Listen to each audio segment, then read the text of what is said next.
Hey, you're about to listen to an older episode of the Volunteer Youth Worker podcast. This is a podcast that Sid Coop, Jason Ballard, and myself, Jeremy McDonald, started back in 2018 to answer the practical questions that you're asking in your youth ministry. But lots has changed since we started it in 2018. We've changed the name. We're doing new and different events and lots of other things. The thing that hasn't changed, though, is the content you're about to listen to, we think is still really valuable. But if you notice that some of the things we're talking about are obviously a little bit older, that is okay. You can always head to youthworker.community to stay up to date with what's happening currently right now here in 2024, and you can track along with us there. We'd love to see you. But enjoy this episode. Welcome to the Youth Ministry Team Podcast. Youth ministries rise and fall on the team of volunteers. So this podcast is for the whole team. Join the conversation as we tackle the practical questions you're asking so you can be encouraged and equipped as you head into your role in your youth ministry this week. Ladies and gentlemen, Sid Coop and Lisette Fraser in the house today. How you guys doing? Hey, great. Yeah, so good. So Lisette coming to us from Atlanta, is that correct? Yes. Now, because we're recording this in the middle of February, in the US of A, there's an atrocious storm. Actually, like it's really serious. Has it hit you in Atlanta, or is it pretty warm there? It is not, okay, it's warm compared to like Manitoba. Sure. But it's been below freezing most of the week, actually, which is unusual for here. It's been cold. And which is unusual for because you lived in California for so long. It's so true. So but you're not in that deep freeze, right? You're like not in the you're deep not. freeze. Okay. No. That's helpful. Sid, you're in Kelowna and you're fine. Correct. All things are good. Okay, Always. good. Nobody cares if it's not. This is just our check-in, make sure we're all good. We're launching into this conversation, which I'm really excited for you guys to speak into it. How can you help your teenagers live a week-long faith? Because if, for every one of us listening and thinking about the teenagers in our small group, we've got some kids that, sure, they're on fire. They've got all sorts of great answers to their faith journey. They live it out. They're authentic. But there's plenty that are a part of the group. And gosh, when they're around, like they've got thoughtful answers and it seems like they understand what it means to follow Jesus. And yet they really struggle. And to be honest, I don't think it's necessarily like that they're awful human beings for this, but they get into their week and then they struggle to live out their faith. So what can we do as volunteers, as small group leaders, to help our students extend their faith journey beyond just the hour they spend or 2 hours in youth group into the rest of their week? You know what, Jerry? We were reading. We've been talking with our friend Dave Ron and Ebony Davis, who did some really great research around developing resilience in kids as far as their faith goes. And one of kind of like the surprising pieces that came from their book, Disrupting Teens with Joy, that, by the way, every youth worker, volunteer, or paid should actually download and read, and it is on Kindle now. But one of the unique findings they had was this idea around kids who articulate their faith, and in particular use the name of Jesus when they speak of their faith in authentic ways, actually have a more resilient faith than kids who don't. And so that's what kind of got my brain thinking about this conversation as well, is what does it look like for us to help our kids really think through their faith and be able to articulate it in a way, and using the name of Jesus in a way that actually helps make the truth of his presence more real in their lives. Mm-hmm. So that's been kind of the way that I've been thinking about the conversation. So just before, because I want Lisa you to jump in, Sid, to clarify, because I think you said almost two things there. Dave and Ebony, when they wrote, they were talking about speaking the name of Jesus as in normalizing your spiritual experience. Would that be kind of that core part? Yeah, I think that's right. But then also being able to describe and talk about your faith in a thoughtful way. Is that right? Yeah, and let me just say this. So lots of other research has talked about describing your faith and telling your story, that articulating that actually roots it for you. And Dave and Ebony, what they did, I think what the unique contribution they made to that conversation was clearly articulating the name of Jesus as part of that story, not just the storytelling, but an authentic way of living. So speaking out that authentic way of living a relationship with Jesus Christ. And here's the other thing that was really important, Jared. When we did our research around helping students transition from high school to life after high school and what was affecting authentic, consequential faith in their journey, part of what we discovered is that for students who didn't have a resilient faith as they moved through that transition, didn't really think deeply about the person of Jesus Christ and his role in their life as a real being. They talked a lot about Christianity being an idea or an ethos, but they didn't speak about the person of Jesus Christ in particular. And one of the things that we've been talking about is that our need to re-embrace the gospel and the person of Jesus Christ and think about what it looks like to actually grow a deep faith in Jesus Christ, the person, is so important in terms of long-term resilient faith, or as we're saying in this conversation, a faith that makes a difference throughout the week from Monday to Saturday, not just on Sunday. You know what is so fat? Oh, sorry. No, you go, No, Lisa. I want to hear. You got to say something, but actually, let me want to interject one quick thing. I just wanted to say, because when I heard this and read about this from David, it was convicting for me. So if you're listening as a small group leader, you realize, oh, my faith personally sometimes doesn't necessarily last through the week. And one of the ways to spark it actually continuing on Monday, Tuesday, Wednesday, Thursday, Friday is to use the name of Jesus in an actual real conversation, not necessarily about faith, but use it in a natural kind of way. That takes a lot of practice and guts, because I think about like my neighbors and like, could I have like, as we're shoveling the driveway together, or like, in the summertime on the lawn and whatnot, can I say Jesus's name without it feeling creepy or weird? It honestly, you have to think about that ahead of time and get ready for that at the start. But eventually, what's fascinating is my neighbor does use the name of Jesus a lot, but I just don't think it's in the way that we're talking about. Just in a different kind of way. Just in a different kind of way. No, Lisa, you had something to say, but I also have a couple questions for you. But say what you're going to say first, and then let me quiz you. I think what I just wanted to like bounce around with you is that what's interesting is the Fuller Youth Institute, right, just did a massive research project called Growing Young, where they were trying to help churches that were healthy and were reaching young people that were developing a lifelong faith. And what they tried to find was what were the common threads. And so they got down to these 6 things, but one of them was churches that actually have a Jesus-centric message. What was wild about that was how many churches don't have a Jesus-centric message. Right. So that means so many of our churches are not communicating the name of Jesus, the story of Jesus at the heart, because I think we have become very, for lack of a very better term, almost just like a good news self-help type of thing. And so it has to start like at the center of the church and bleed its way out. Right. Hey, we're getting really practical, Jared, because you've already led us there as well. So for me, I'm driving with my son after reading this and then now hearing what you're saying, Lisa, and applying it into my reality. And I'm going, when I'm driving with my son and I'm talking about how I see life or respond to situations or engage with people and even sharing a worldview, I'll talk about God, I'll talk about faith, I'll talk about church. I wrestle with talking about Jesus in particular, and I think that's the question that we're trying to address. Is how does Jesus, the person, become central? And that's actually what our world needs. Like, we don't need more religion. No. We don't need more.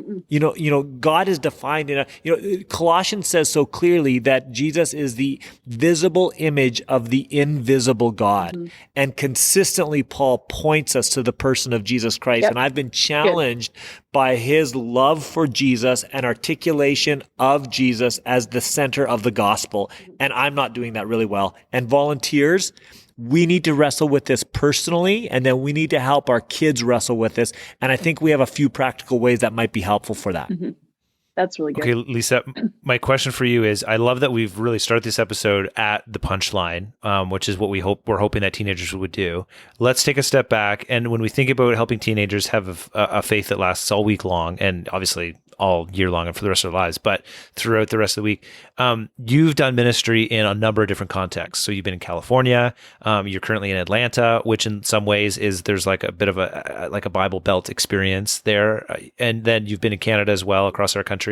And so do you see the need to sort this out or to help teenagers live their faith out beyond youth group across the board? Is this like a common denominator in the ministries that you've served in? 1,000,000%. Okay.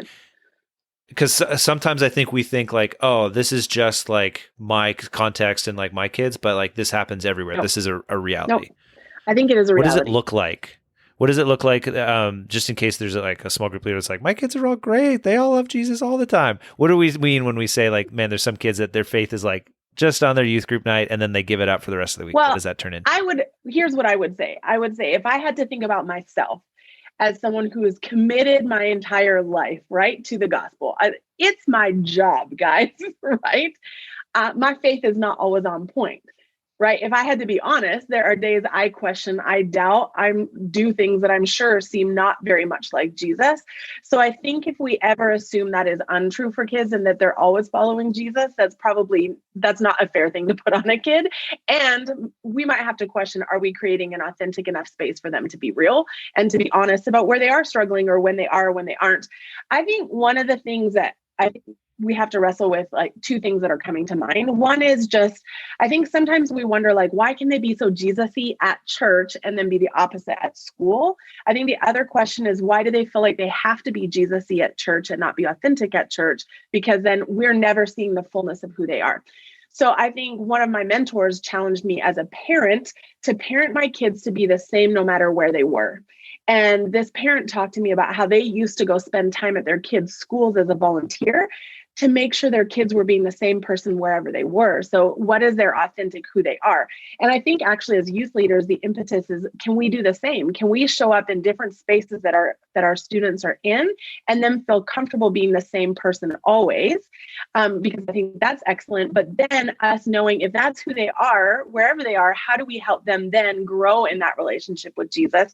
And how do we help them be confident in that conversation about Jesus? But that always starts with us. Are you comfortable? I mean, like you just said, Sid, I find it easier to say to a kid, where do you think God sits in that? Than I would say, where do you think Jesus sits in that?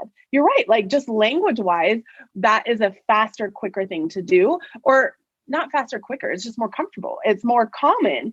But have we trained ourselves and challenged ourselves to even ask questions? Because I think Jesus sits at the heart of everything. And so if we're talking about fashion, why could I not ask, what do you think Jesus thinks of that? And that might seem weird, except for if God is a creator, wouldn't he care? What if I'm talking about food? What am I talking about sports? What if I'm talking about media? Can I always bring Jesus into that conversation? But am I comfortable doing that? Yeah. So here's a really practical way that I was wrestling with this with my son this morning. Yeah. So Cole has just posted on his Instagram account a basketball highlight reel of himself. So for me, I'm like, oh, why are we posting things about ourselves? You know what I mean? Like, is this about making much of ourselves so people can see us, think we're awesome? Or is there even something more going on here? Are we celebrating those sorts of things? So I wrestled with this like throughout the night because the dude's got a whole bunch of follows too. Like, he gets like infinitely more follows than I get on anything I post. So there's that issue in particular. And so then I came to him this morning. We just started talking about it. And I said, this is maybe a win moment, but this is just how we're kind of figuring it out. I said, hey, kiddo, I think I'm okay with you posting things in this area about the highlight of yourself for a couple of reasons. Number one, in the basketball community, this is a way that coaches can see your skill and assess you.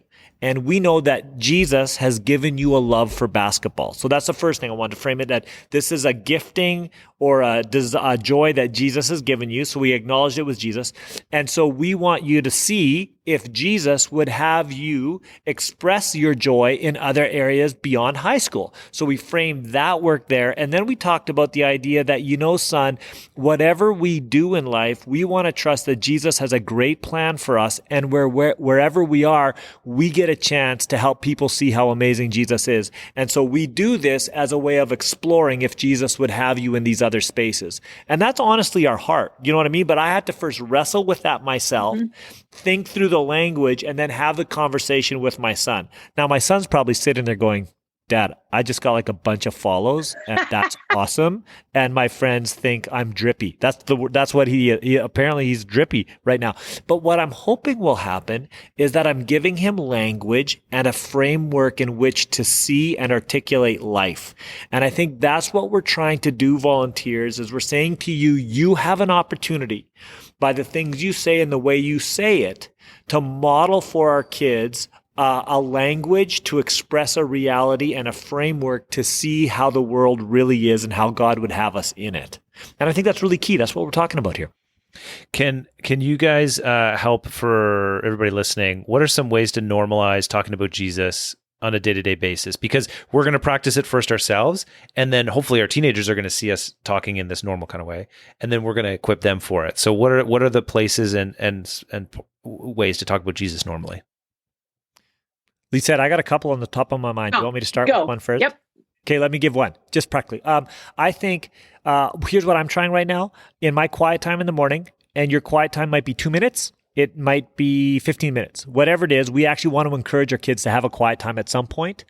I'm trying to pray out loud to Jesus right now. So I'm hearing myself articulate my prayers. I'm not great at that, but it's really interesting how that's actually making me, helping me experience the reality that Jesus is with me by praying out loud. So I would encourage you to talk to your kids and say, hey, what if like 3 times this week when you pray out loud by yourself? And then just what is that experience like for you when you do that? And we could talk about that next week. That'd be one practical way I think that could help move in that direction. Mm-hmm.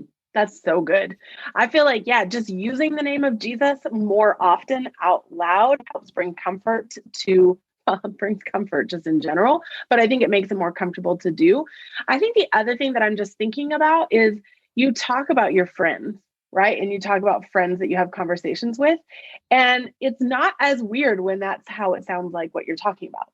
And I was literally in a meeting this morning and someone was like, oh my gosh, I talked to so-and-so and so-and-so about this. I'm like, yo, I talked to Jesus about it. That's all I got. And I was like, it was very funny, but it was also like very honest. It was the only person I had discussed it with. But I think if there's a way for us to realize, like, if Jesus is our friend, if Jesus is, he's Lord, but also friend, can you talk about him as a part of what you do? Yeah, great. Yeah. Okay, I love that. Okay, another real practical one. Or Jared, did you want to comment on that or take or No, you guys are good. Keep going. I like it. Okay, another one is so we know that students talk about God now. God is involved in much of our cultural conversations, songs, art. Instead of using the name or word God, replace it with Jesus, because again, we've already said that Jesus is the visible image of the invisible God. So I would encourage our students to use the name of Jesus. Now, what's fascinating about that, by the way, is if you're in a public environment or even a school environment, you can use the word God and it becomes like it's not threatening or offensive, but to use the name Jesus, it may be so. And we should ask ourselves the question, why is that? Because that actually might be a significant element of our faith that we need to wrestle with that's really, really important. So I would encourage our kids and say, hey, for a week, any conversation you in, whenever you think about using the word God, name God, use Jesus, because Jesus is the visible image of the invisible God. So roll with that, see what happens in those conversations.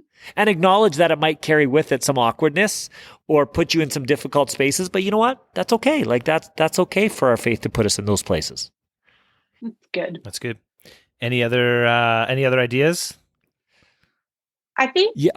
Go, Lisa. Well, I was just going to say, I think at the end of the day, if you don't know the person of Jesus, he's hard to talk about. And so I would just always encourage, can you spend time in a gospel? Like if you need the shortest one, go ahead, but we used to, with our youth group, I was very committed that we did 8 to 10 weeks every fall of just Jesus stories through a series. Because I knew if we knew the person of Jesus, it shaped everything else. And so do you feel like you even know who Jesus is? And if you don't, could you get to know who Jesus is? Like, I think that's really, really important because I think we have these ideas of who God is and who whatever, but do you know the person of Jesus? And if you're not sure, maybe spend some time there first. Yeah, and you know what? That's a great one, Lisa. I've been wrestling with that as well, just in terms of what am I reading these days. So I'm, go between the Gospels and the epistles in my personal reading. I think it's really great to lean into the Gospels. One of the reasons why, because I wanted to grow my relationship with Jesus. The other thing I would say is there's some really good books. And Timothy Keller has a book called Encounters with Jesus that I read a little while ago. And I think that's been a great read for me to just reimagine the reality of Jesus as a person and how he lived his life. What does that mean for me within my cultural context? So I love that idea of the personal study. I want to give one more idea. I think it's important to create space in our youth group time to articulate our story, actually, our personal story in light of the person of Jesus Christ. And even a great thing to do in your small group might be helping your kids write out their story. If they claim to be a follower of Christ, then say, okay, let's write out that story. And it might be a way of them to, well, is this really real? Do I believe this? What? Just a way of them exploring their journey. And so I'm going to quickly, Jared, this might be a little long, but I want to try it, and people can just re-listen to get the questions down. But we use this tool, and I don't even know where we got it, for helping kids write out their story so that in a moment they would know how to articulate it. Just the journey of writing it, I think, is great. But here would be some questions to think about. Number one, where were you spiritually before you chose to follow Christ? And how did he affect your feelings, attitudes, actions, and relationships? So that's the first question. Just, think about that in light of the person of Jesus. Then second, what caused you to begin considering Jesus as a solution to your needs? Number three, what realization did you come to that finally motivated you to follow Jesus? Number four, specifically, what did you do when you chose to follow Jesus? Number five, how did your life begin to change after you trusted Jesus? And number six, what other benefits or difficulties have you experienced since choosing to follow Jesus? And I think, again, those questions you can't remember, but you could listen back to it again. Getting kids to write that out as a part of one of your youth group practices would, again, help them think deeply about the role of the person of Jesus in their life, and then give them words or language or ways to think about articulating their story when other people ask. And I think just creating space in your youth group to have kids articulate their story in that way can be really helpful for them and your ministry. That's really helpful, Sid. And I think as you were saying that, it made me think sometimes just on a week-to-week basis, you might ask specifically like, hey, how has Jesus shown up in your life this last week? How have you been listening to him? And if there's, sometimes, students may not have a good answer. Sometimes they might be processing, but at least that sparks it. And then the last one, and this is this may not be helpful. This is my corny idea of the day. I like it. But my wife and I have done, just over like Christmas holidays, you might connect with somebody, or you might do something nice for somebody and they might say thanks, or they might be like, why are you doing this? Or what's the reason for this? And if you find yourself in those situations, so I'm a big like Mandalorian fan. So, like, this is the way, is like this line from the story. And truthfully, the way of Jesus is one of being generous. The way of Jesus is one to bring life to people that are struggling. And so to be able to say, when somebody thanks you for something or is over the top in being like grateful, if it's appropriate and it's realistic, you might be able to say like, hey, this is the way of Jesus, and I'm so excited I get to live it out for you in your life today. So that's, take it or leave it. Whatever you think. Sometimes we need like the really almost the corny, clear ways of engaging something to help us kind of break the ice. It's the right thing. Okay, let's wrap this up. Last words go to Sid and then to Lisette. Sid, anything before we wrap? No, I just listen, volunteers, like, we say this so much. The way that you live your life matters. The things that you try matter. The things that don't work, and you talk about that still really matters. And so it's, we're asking our kids to kind of think outside the box, awkward ways of being, things that might put them in difficult positions. But if you lead the way, if you become awkward, it helps them not to be so afraid of it. And we don't have to tell stories of just wins. We can tell stories of the journey, and that's what's going to matter. So I just want to say to you as volunteers, let this be your journey first, and then invite kids along this journey with you.